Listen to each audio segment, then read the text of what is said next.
కోల్యాగలు కాంగ్రెస్ దిక్కు మొగ్గుతున్నాయి అట. ఏది ఎమ్మెల్యే కోల్యాగలు. ఎట్లా ఏంది ఏం కథ అంటే ఇక రేపు రేపు స్థానిక సంస్థల కథలో కూడా ఇటే మళ్ళా పోతుంది. జిహెచ్ఎంసీ వ్యవహారంలో కూడా గాలి అటే మొగ్గుతట్టుంది. ఏం చేద్దాం ఎట్లా చేద్దాం ఇక లాభం లేదు అని ఇప్పుడు బీఆర్ఎస్ కోల్యాగలకు లటలట పడ్డది. ఎప్పుడైతే టీఆర్ఎస్ను బీఆర్ఎస్గా మార్చుకుంటూ పెద్ద మనిషి కేసీరావు ఇక ఆడికెళ్ళే ఈ కారుకు అడుగు అడుగున గండాలే ఎదురవుతున్నాయట. ఇక అందులో ఇప్పుడు నూటికి ముచ్చం ఇంకోటి ఏమైందయ్యా అంటే కడుపులో పుట్టిన బిడ్డ కేసీరావు కడుపులో పుట్టిన బిడ్డ కేటీరామును తోడ పుట్టిన చెల్లె అంటే అంటే వీళ్ళకు పక్కలో బల్యం లెక్క తయారయ్యింది. మరి వీళ్ళ పంచాయతీ ఏడబెడిచి ఏ వాడకాడ ఇదాయే ఏ వ్యవహారం కాడ కచ్చపెచ్చ వ్యవహారమాయే ఈ కవితమ్మ కూడా అనేది ఆడికే వస్తుంది. బయటోడు అంటేనేమో ఏమో అనుకుందాం. స్వయాన కవితమ్మనే వాళ్ళ ఇంటి మనిషి కుండ బద్దలు కొట్టి చెప్తుంది. అటు భావశుద్ధులు ఏంచిపోస్తుంది, ఇటు తమ్ముడు ఉండే కదా గోళీలు వేసే తమ్ముడు కేసీరావుకు గోళీలు వేసే తమ్ముడు సంతోష ఆయన శుద్ధులు ఏంచిపోస్తుంది. ఇక ఇటు పడితే ఆయలకు అన్నను కూడా ఈడంగా ఆడంగా బాగానే పోలు అరుచుకుంటుంది.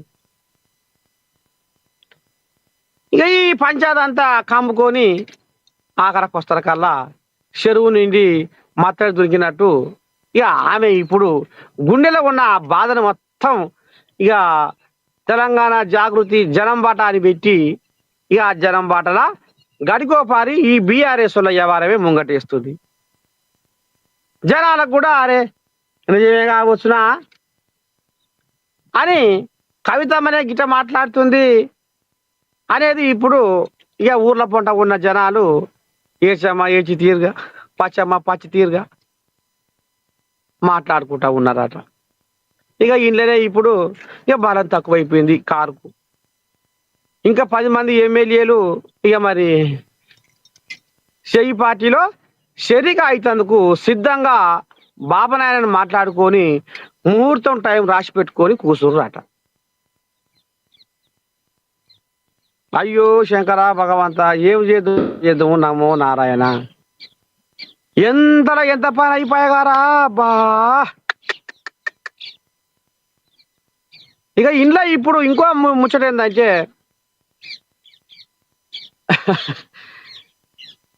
ఈ కాంగ్రెస్ కోల్యాలు నిన్న జూబ్లీ హిల్స్ లో గెలిచినందుకు ఆ గులాబీ కారుకు ఓ గొల్లెం తయారు చేసి ఓ పేద ఆ జేసీబో ఏదో పెట్టి దాన్ని ఇక రోడ్ల మీద ఆట ఆడిస్తుర్రు. ఇటు మళ్ళీ తీస్తుర్రు, అటు మళ్ళీ తీస్తుర్రు, పల్టీ వేస్తుర్రు, ఏలేరికలు వేస్తుర్రు, బోర్ల బొక్కలు వేస్తుర్రు. అయిపోయింది దీని పని.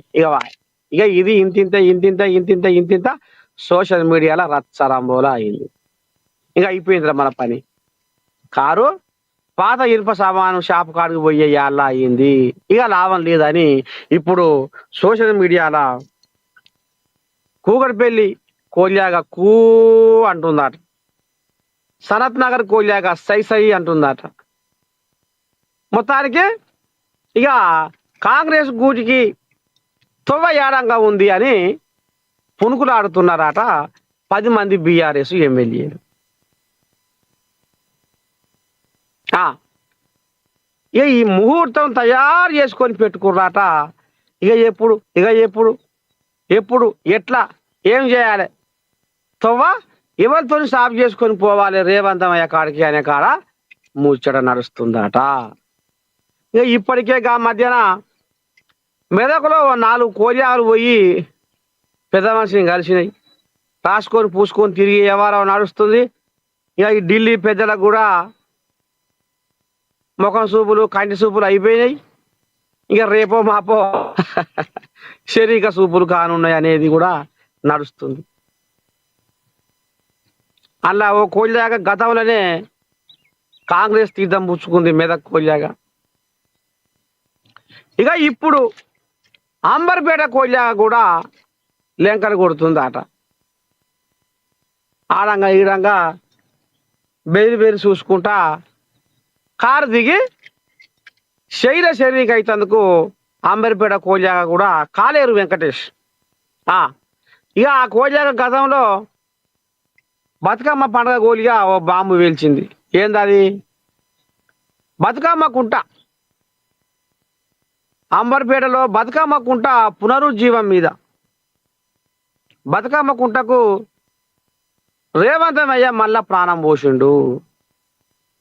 మళ్ళా ఈ అంబర్పేట బతుకమ్మ కుంటకు ఊపిరి పోసిండు, మళ్ళా బతికించిండు అనేది కూడా ఈ అంబర్పేట కోలియాగా మొన్న బాగానే సైకొచ్చి మాట్లాడిందట. రేవంత్ రెడ్డి పనితీరు బాగా ఉంది, అంబర్పేట బతుకమ్మ కుంటను బతికించినందుకు ధన్యవాదాలు. ఈ కోలియా కూడా జరంతా ఇటు మళ్ళబోతుంది మలుతుంది అనేది కూడా గుసగుస నడుస్తుంది. మొత్తానికి కారుకు బిగ్గు షాకు అంటే